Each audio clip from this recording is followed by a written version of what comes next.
Boom, boom. No doubt.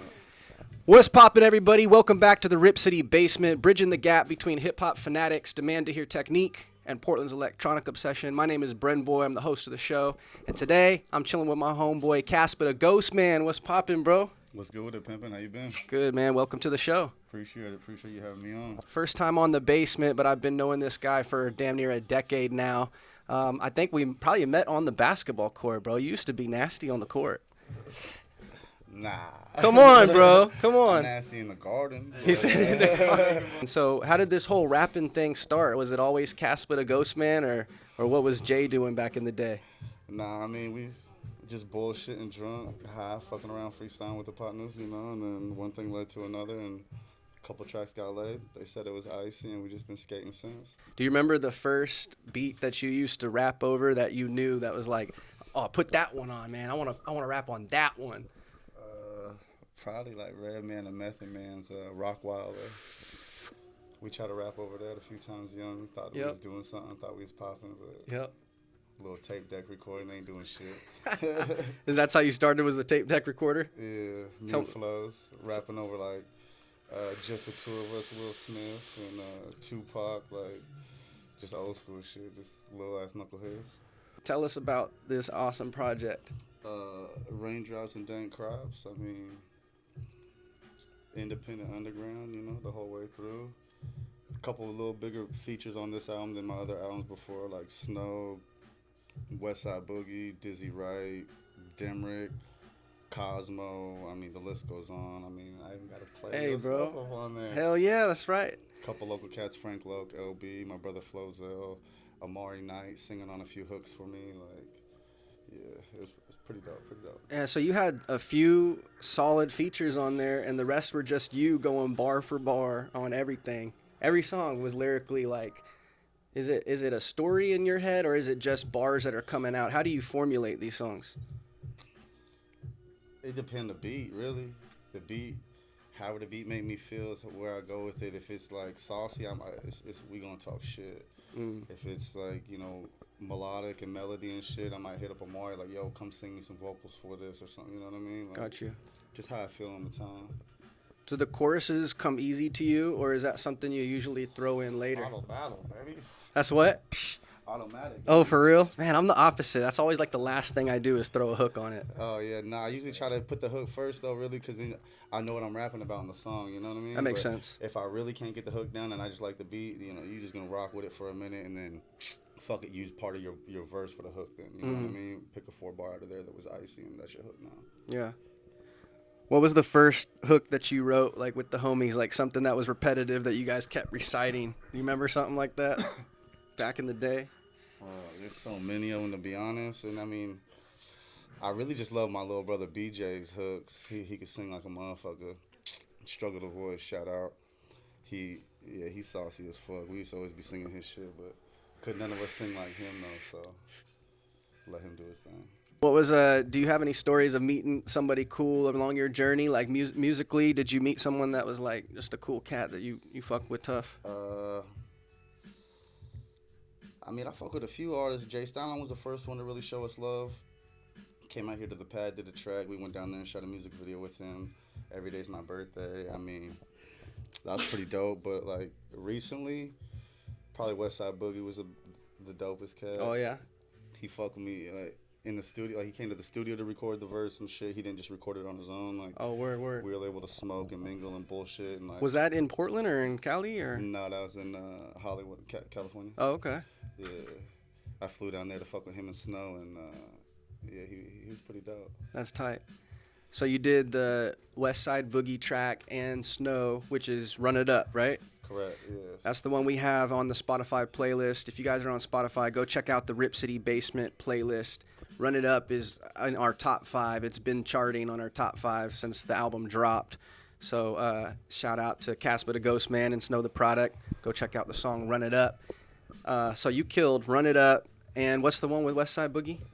Proud of My Reflection. Proud of My Reflections. You killed that in the same trip, the same Cali trip? Yeah. Okay. Yeah. What was that like going down there? Were you guys just gassed the whole time, or were you pretty cool? Or yeah, you gotta be when you're gonna do something like that. You can't, be under the radar with it. But yeah, it was a trip because I had to bring my partner with me because to bring that much money on an airplane, you can't carry that much cash. So I had to have him hold X amount, I hold X amount, so we can get out there with it. And then it was all gravy. Once they see the money, they know we ain't bullshitting. And it was just love from there. We just smoking, having a good time. Couldn't celebrate too early though. So after Boogie, I had to go meet Snow, and we had a bottle of Hennessy, and I was gonna start, chugging or whatnot. But I was like, nah, not yet. Keep it cool. Everybody in the car was gassed. They're like, nah, we just get Westside Boogie. What the fuck you talking about? Come on, turn up. I'm like, no, chill. Like, we still got Snow. So as far as promo goes, are you doing anything cool with promo for radio or Spotify? What you got going on? I got a little working with a couple people for some things. DJ VIP, All Money In Records. Oh yeah, Nipsey's DJ, right? Yes, rest in peace, Nipsey. For sure. I've been working with him now for a couple months on a couple joints, and he's helping me out with some DJ packages to get out there on the airwaves and whatnot. Oh, right on. See where it goes from there. You know what I mean? Hey, that's smart. The DJ packs are clutch. I mean, to get your music into the hands of radio DJs, they're not just searching on SoundCloud for your music. They're not like, I wonder if there's some artists in Portland who I could just discover on SoundCloud today. You need to be in these DJ pools. That's what Caspa's talking about here. Be in the DJ pools where people are actually looking for your music. And what's it like trying to juggle all this, doing everything on the indie side of music, but then being an entrepreneur yourself, doing what you do? So fucking, you're an octopus. It's like, it's a lot. Balance like so much shit at once, from kids to work to businesses to being an employer and dealing with like employee beefs or wages or a raise or a bonus. Like I gotta deal with so much shit mentally. Sometimes music just gets put on the coals, but I don't know, man. It's a different breed. It's a different breed to keep it going, because sometimes you go crazy, man. You gonna pull your hair out. I feel you. That's really the answer. Like when people who are really doing it, you ask them like, how do you do this? It's, I don't fucking know, man. Somehow I just do it, Yeah, for sure. It's crazy. Like you almost kind of either meant to do it or not, Yeah, that's the way it is. A lot of people they hop in the game for a little bit, but I mean, to do it consecutively and like keep a consistent level and steady progress in it at the same time is like, diamond that you barely find those, you know what I mean? So yep. I'm just appreciative of the longevity that I've been able to have and to keep and to keep a good name the whole time through. So if anybody sees me or talks about me, they're like, oh, that's a solid motherfucker. Like, he knows, like, he cool. Like, they don't have nothing bad to say about me, So that's good. Yeah. I mean, so let's talk about like bigger vision. What's the next goal for Caspa Da Ghostman? Is there something? Are you gonna try to stay indie, or are you trying to partner with people to make a label move, or what? I'm gonna stay independent, because I mean, I don't want to be too arrogant, but like that I make more money than probably like 80% of the industry rappers nowadays. Boom! He's straight flexing on you. Some motherfuckers, they be clowning and shit, but like properties, businesses, cars, like they all owned. Like it's not rented, it's not leased, it's not like ownership titles, like. And that's all I ever looked for in life. I didn't look for like all the glitz and glamour, I put a house in my name before I ever got a chain, like. That's what's up. I just think of life differently and shit. And now that I'm to this level in it, it's like, why would I want to sign my shit away? Unless I got like some rust deal, Word. Where it's like, all right, you just fucking with me to help promote me really and get me out there a little more. But other than that, I keep all my back end and all my, right, royalties and all that shit. Hey, if you can afford to finance your own career, why do you need someone else to do it for you and take a percentage? Yes. Yes. There's a whole nother side of that. Like so many times people think it's just rapping, right? They think, oh, I'm nice with it, right? I got the rhymes. Yeah. I got cool Adidas. I got a Beamer now. I'm a rapper. Yeah. There's a lot more to it, For sure. Just the whole marketing side is like, it's a whole nother monster, man. It's like, you can't just be a rapper nowadays. You have to learn a little bit of everything, right? Yeah, because everybody make music, but it's just, can you make money off of your music? So owning rights and exclusives and shit, so you can get put on licensings and get on like video games or something like that. You know what I mean? To actually like get a 10K payday for a song or two. Like, right. That's the goal, really. Man, that licensing thing is a whole nother game that people don't even think about. They're just concerned about the streams and the downloads. But even merch products is like, I'm real big on the merch. Like, the music has always been free. Let me explain that real clearly. The music has always been free. You're buying it's the system that it's delivered to you is what you're paying for. You bought a cassette that had the music in it. You bought a CD, but the music was still free. Now it's digital. The music is still free. They're paying for a subscription. So it's the way that it's delivered that is getting people paid.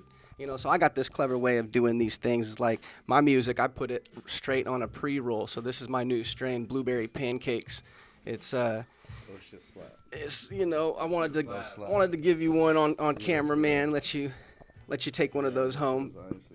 And I got the QR code right there. It goes straight to the music. So that's what it is. You know, the way that the music is delivered is what's up. You know. It's not necessary. The music, you just gotta fucking put it out, you know. The little schemes and shit to go with it. Little schemes. Find a nice little jug that leads people back to the music. Yeah. Boom, you know. That's what it is, man. Hippie hippies coming to a store near you. Trippy hippie. Cordia leaves or tendu leaves from India, hand rolled player. Oh yeah. Yeah, tell me about that. I seen you always be smoking these. I feel like every time I'm with you, it's this over backwoods. So I used to smoke other like leaf brands and whatnot, and then I was like, what the fuck am I doing, man? I'm doing my own shit. There you go. So I found distributors, found where they come from, contacted them. Next thing I know, worked out a deal or two. Now we just registered the companies, LLCs, got the, trademarks into the lawyer, so hopefully I can get that cleared in the next week or two, so that way the logo's all cleared before we start printing and then that's tight. All to the next stores. Is this logo that you got on the hat, is it going to be on the wraps? Oh, this is just the Ghostman one. Got you. The trippy hippie from my pipe shop. Uh-huh. Little, yeah. Logo. The Rasta guy. That motherfucker. Yeah, he'll be on there with it. It'll be sick. Pretty excited for it. Cause that's it's not tight. No weed or nothing, you know what I mean? So I could take that anywhere, sell it anywhere. Like, Right. Legit.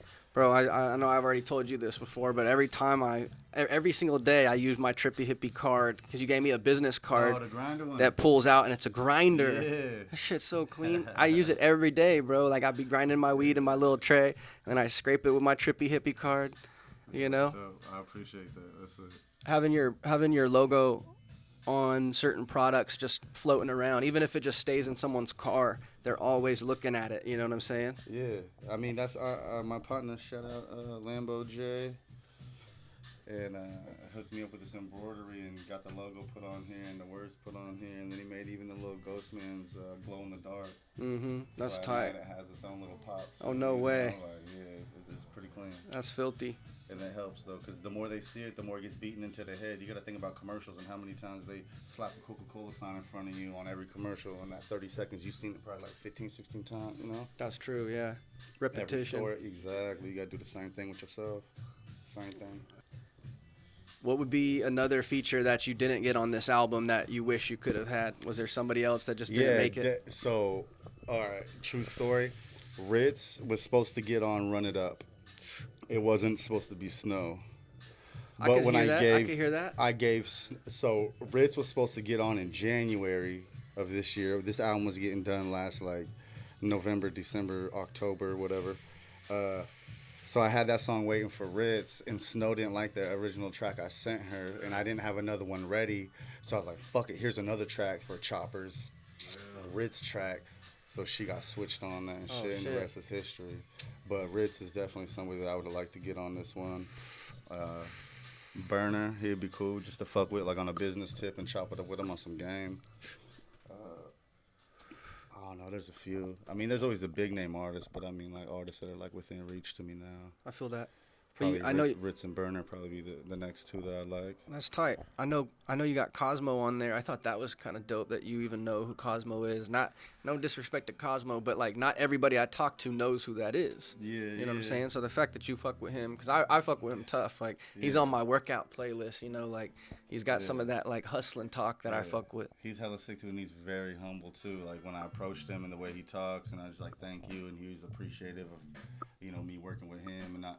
Because when artists, they say the price for the verses, I never finagle them. I don't ever try to hustle them like I would a pack. You know what I mean? Respect.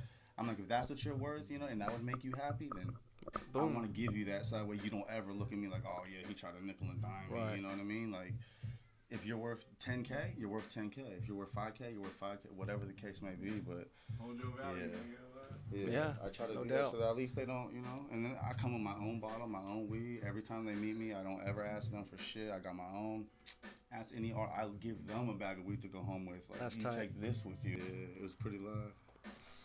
I like the album release. That shit was dope too. Oh yeah, so you guys got an Airbnb and launched the listened to everything and just got faded or what? Yeah, just popped it through the whole night. It was a little balcony view right over the beach and shit. So it was cool. It was icy. That's tight. Good times. They had 2 hot tubs in it and shit.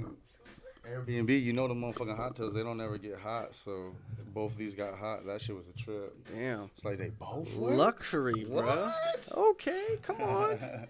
Tell us where we can find you on social media. I really don't be fucking with social media like that except for Instagram. Caspa Da Ghostman. CASPA_DA_Ghostman. Boom. I mean, I don't really got TikTok, Facebook, none of that shit for you. Caspa Da Ghostman on IG. IG, baby, that's it. That's You where catch it's the at. new freestyles, catch the little links to the albums. Go mention that TikTok. Boom. All right, well, That's a lot of extra work, man. That's Hey. a lot of extra work. well, thank you so much for joining us on the Rip City Basement, bridging the gap between hip-hop fanatics' demand to hear technique and Portland's electronic obsession. Caspa Da Ghostman. Thanks for coming on the show, man. Appreciate it, doggy. Thank you so much. Yep. All right, we out. Until next time.